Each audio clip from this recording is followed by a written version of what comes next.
То ли скрипит телега, то ли поет нам дрозд.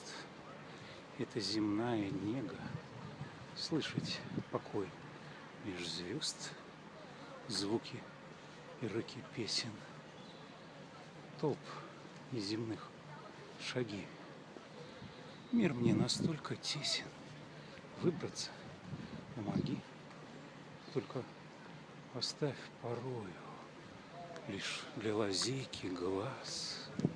Звуки, я их не скрою и отражу для вас.